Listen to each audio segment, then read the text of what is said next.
Hello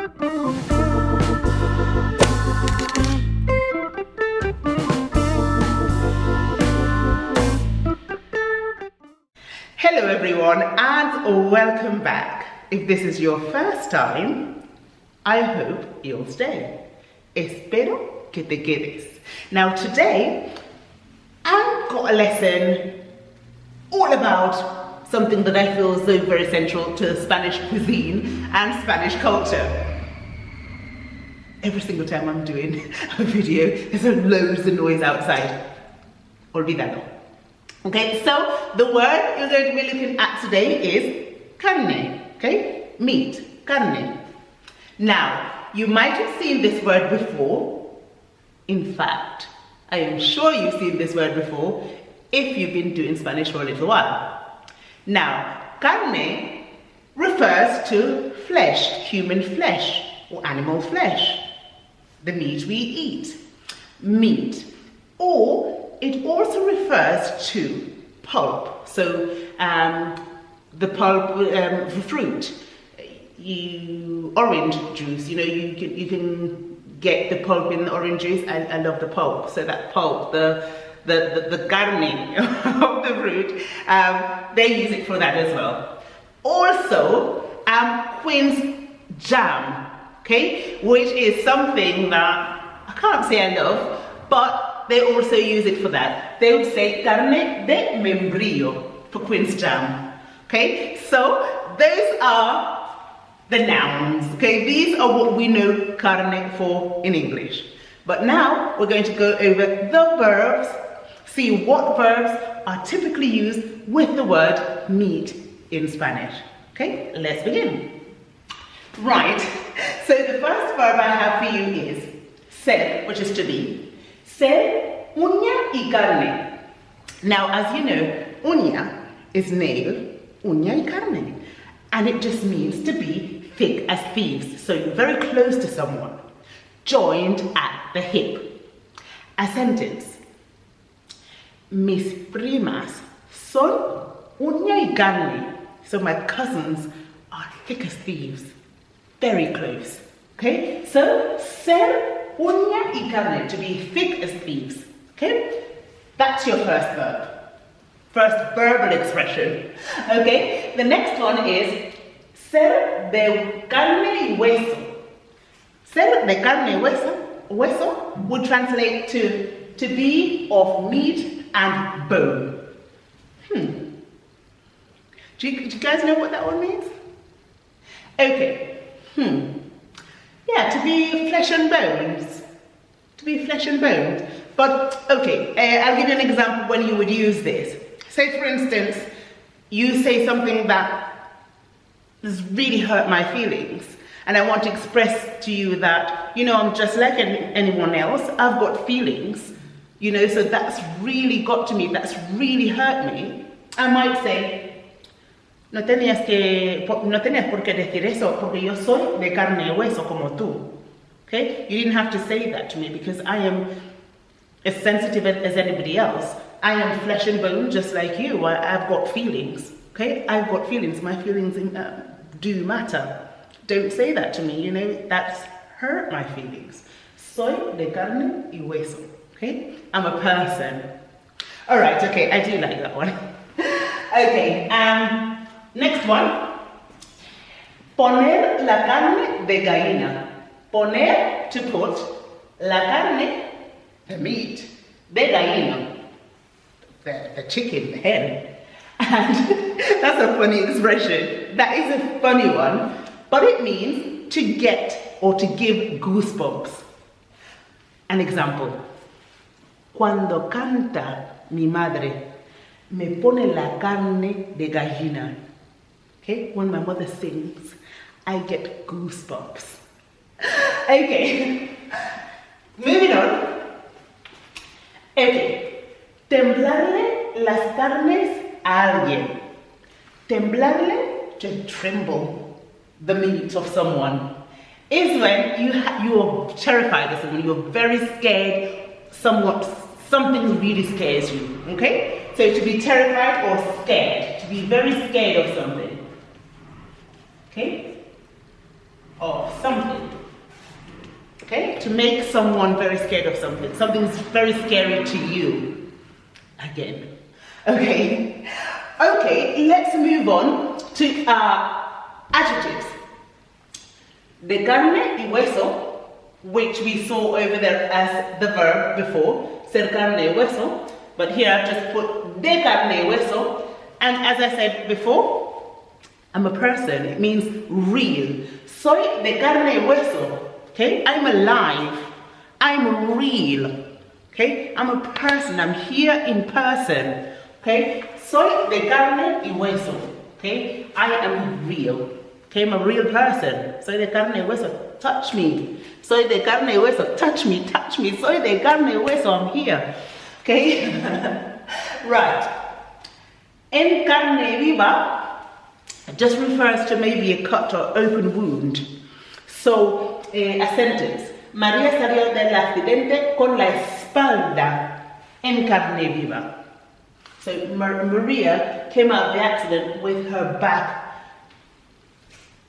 all open,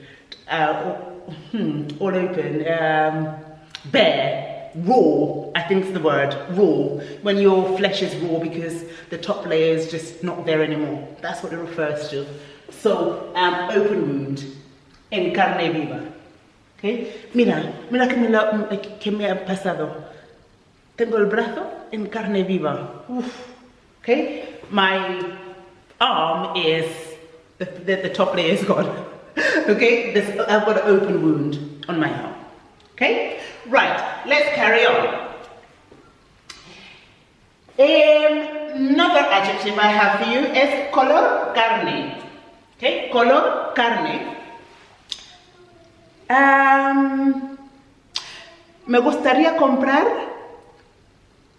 unas medias de color carne. I'd like to buy some tights that are flesh tone, okay, skin tone. I think we say that. Flesh tone, same color as your skin. Flesh tone, the same color as your skin. I don't know if I'm making this up. Flesh tone. Flesh tone, and I must check that one later. So, but flesh tone, it just means the same color as your skin. Just hold on a minute. Skin tone. Look, I bought these the other day to represent all the different children that you might have in class, because we're all different skin colors. And so yeah, skin tone. So that's the word I'm looking for, flesh tone or skin tone. Okay, so yeah, color carne, flesh tone, skin tone. Do you know, I had this little girl said to me, she said to me one day, ¿por qué no eres de color carne? Meaning, why wasn't I the same color as her? And I said, well, I am color carne, just there are different types of skin tones. And that was a really funny moment. I love teaching younger kids sometimes, because it's those moments that you think, oh, the innocence. Okay, moving on. An old lady said this to me, well, in her 50s, she said this to me. Okay, and I didn't know what it meant. La carne de burra. La carne de burro no es transparente.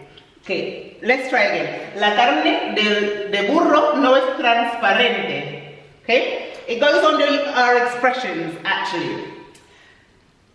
The meat of the donkey is not transparent. No, it's not transparent. It's not see-through. Why did she say that to me? We were watching this show and I just stood there like that.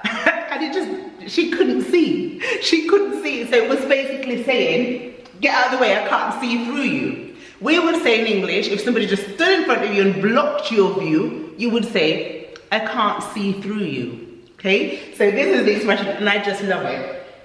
La carne de burro no es transparente. This is why I love to be around older people. You just learn so much. So much. So much. Okay, so let's carry on with the expressions. Right. ni carne ni pescado. No meat, no fish. And this is just when there isn't a clear idea of something. You can't decide neither one thing nor the other. So for instance, if you say, oh, do you speak English in your house or do you speak Spanish? I might say, pues ni carne ni pescado. Okay, and maybe I speak German, or maybe I speak a mixture of both. Okay, so it's not clear. I haven't decided on one thing. It's not one thing or the other. Okay, ni carne ni pescado. Okay, when you're indecisive, it's not really that, or it's not really that, it's something else, or you're in the middle. Ni carne ni pescado. Okay, let's continue. This one you might have heard. La carne es débil. Okay, and this in English is quite an old saying, but you do hear it still nowadays. The flesh is weak, or the mind strays. Okay, right, moving on. I'm going to kill these off. Okay, next one, placeres de la carne. Okay, so pleasures, carnal pleasures, so such as, you know, body pleasures, you know, the sensual side of it, or food or drink. These are carnal pleasures that human beings enjoy. Carnal pleasures, placeres de la carne. Right. The next word I've got here is poner toda la carne en el asador. So to put all your meat on the grill, and it just means that you risk everything for something, okay? To put all your eggs in the same basket, if you like. I think that's probably the closest expression we have for that one, okay? Poner toda la carne en el asador. Yeah, to put all your eggs in the same basket, okay? To bet it all on something, everything you've got. Okay, let's move on. Now we're coming to an end. We're going to end with this. En carne propio, which is en carne propia, is an expression you would use to say that you've lived something firsthand, directly. So, an example. No me tienes que decir cómo era nuestro padre, que yo lo viví en carne propia. Okay? You don't have to tell me how our dad was, because I lived it directly. I lived it firsthand. I had that experience. So I don't need you telling me. I lived it. Okay? So firsthand or directly, en carne propia. I hope this lesson did not drag on too much, but this is your lesson on the word carne. Please share with me if you knew any of these, or if you know any that I didn't mention. Maybe you have a really cool one that you've heard or that you use a lot. Please share it down below with me. And with that, I'm going to leave you. Hasta pronto. Adiós, chicos. Bye.